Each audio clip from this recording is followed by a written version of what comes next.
Salut tout le monde, j'espère que vous allez bien. Bienvenue dans cette nouvelle vidéo. Aujourd'hui, je vais vous présenter une recette de cookies vegan, sans œufs et sans gluten. Donc du coup, pour toutes les personnes qui sont allergiques aux protéines animales ou alors au gluten, ça c'est une très bonne alternative pour vous. La bonne nouvelle également, c'est que ces cookies-ci, vous pouvez les intégrer dans votre régime alimentaire sans toutefois avoir la frousse ou la frustration de pouvoir prendre les kilos, parce que les farines sont des farines complètes, sont des farines très digestibles, et franchement je vous assure que c'est très léger, c'est super bon. Et attention, ça peut vous rendre addict, ça peut vous rendre accro, parce que franchement moi je suis accro, mais franchement c'est trop bon. Là du coup restez scotchés pour la recette. Donc voilà pour les ingrédients. J'aurai besoin d'une demi-banane, c'est facultatif, voilà. J'avais un peu de banane là, je vais terminer ça. J'ai ici une demi-cuillère, non c'est une cuillère et demie à soupe de poudre de caroube. Vous pouvez utiliser la poudre de cacao, aussi facultatif. J'ai ici un cop à peu près 250 ml d'huile de coco. Il fait extrêmement chaud ici. Si votre huile de coco est assez solide, vous devez faire fondre bain-marie ou alors micro-ondes. Là j'ai une cuillère à soupe de levure chimique, demi-cuillère à café de sel de mer, demi-cuillère à café de noix de muscade écrasée. Ici j'ai les coconut flakes, la noix de coco râpée séchée, voilà. J'ai ici 4 cuillères à soupe de sucre de coco. Vous pouvez utiliser le sucre de canne ou alors du miel.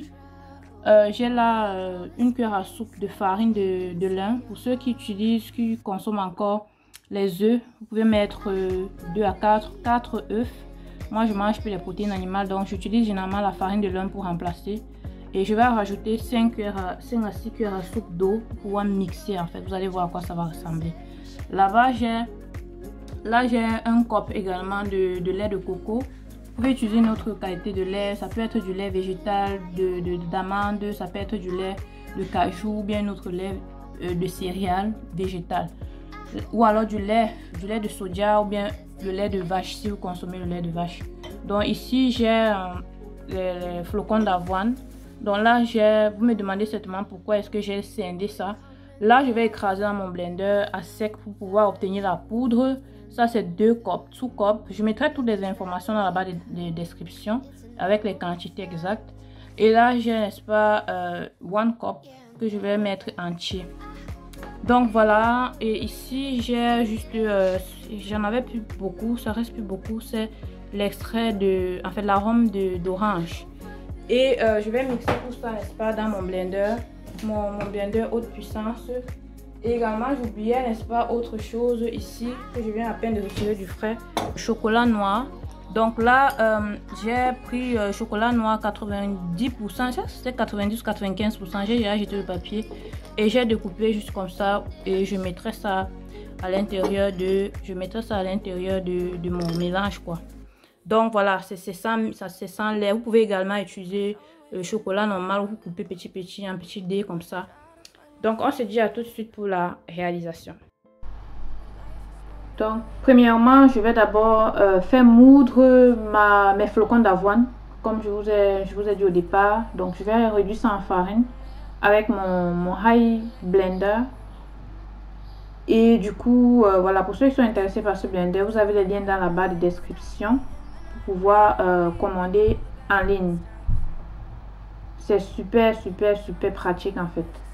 Voilà, donc maintenant je vais transvaser ça. Je vais transvaser ma farine de flocons d'avoine dans mon bol.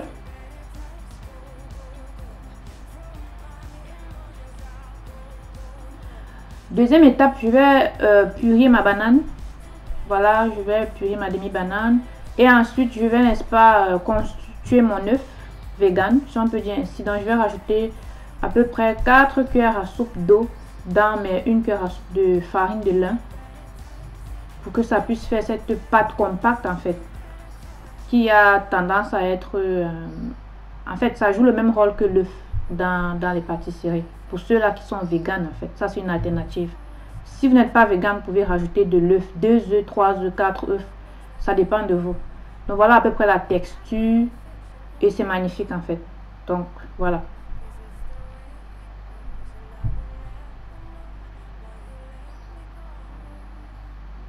Donc là, je vais introduire dans mon bol, mon grand bol, mon lait de coco. Ensuite, ma purée de banane.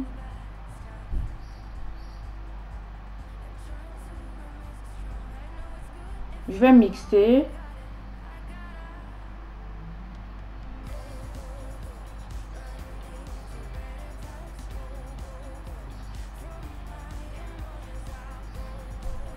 Je vais rajouter, n'est-ce pas, mon œuf vegan, mon mélange d'eau et farine de lin. Et ensuite, je vais bien mélanger tout ça.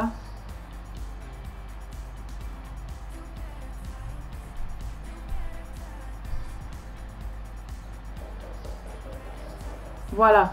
Là, maintenant, je vais rajouter mes farines, mes différentes farines. La farine de flocons d'avoine. J'adore tout simplement faire mes pâtisseries avec la farine de flocons d'avoine ou farine de plantain. Vous pouvez rajouter n'importe quelle autre farine, hein, ça dépend de vous. Donc voilà. Je rajoute du sucre de coco. J'ai pas rajouté le tout parce que j'ai eu l'impression que c'était un peu de trop de sucre en fait. Puisqu'il y a aussi la banane qui est mûre et c'est sucré. Donc voilà. Donc vraiment faites avec votre ressenti. Hein. C'est comme vous voulez. Là je rajoute mes flocons d'avoine entiers. Pour avoir ce goût crispy, croustillant dans la bouche. Pour que ce soit pas trop pâteux en fait. Donc là je rajoute mes flocons de coco.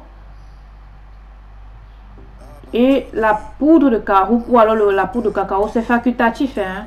Donc là je vais rajouter un peu de sel. Bon, j'hésitais si je mets tout, mais je vais mettre tout le sel de mer. Ensuite la levure chimique. Et ensuite ma poudre de muscade, la noix de muscade râpée. Voilà, je vais rajouter également mon extrait d'arôme à l'orange. Vous pouvez rajouter le jus tout simplement le jus de citron, jus d'orange ou alors les zestes. Ça dépend de vous. Donc là, je vais rajouter mes chocolats que j'ai découpé.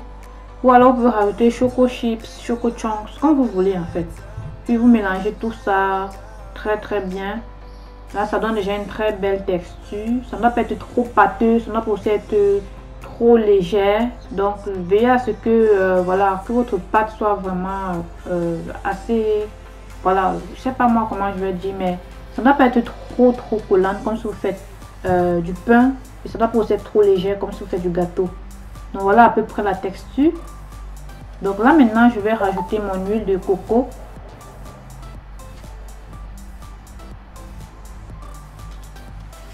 Je vais bien mélanger ça.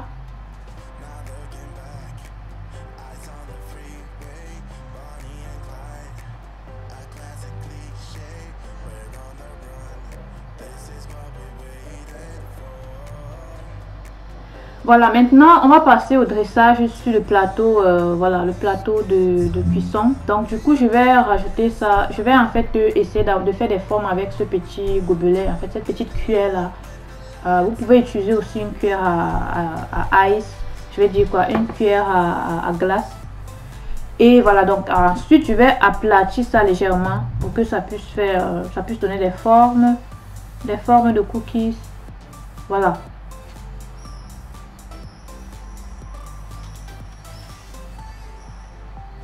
Donc c'est déjà très bien, les formes sont très bien. Et là on va juste enfourrer ça au four. Je rappelle qu'il faut d'abord préchauffer votre four à 250 degrés. Et voilà, quelques minutes, disons 5-10 minutes avant.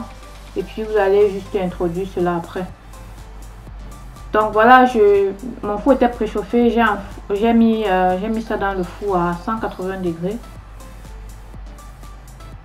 Et voilà le résultat, je vous assure, c'est super bon. Je n'hésiterai pas d'en faire autant. Franchement, en 3 jours, j'ai terminé. Hein. C'était fini quoi. C'était trop bon quoi. C'est parfait pour un bon petit déjeuner.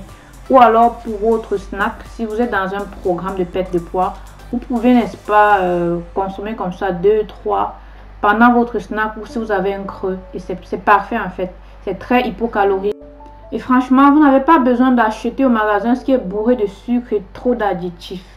Voilà, c'était tout pour la vidéo. J'espère que vous avez aimé. Essayez la recette chez vous. On se donne rendez-vous pour une prochaine recette. Et surtout, prenez soin de vous. À très bientôt. Bye bye.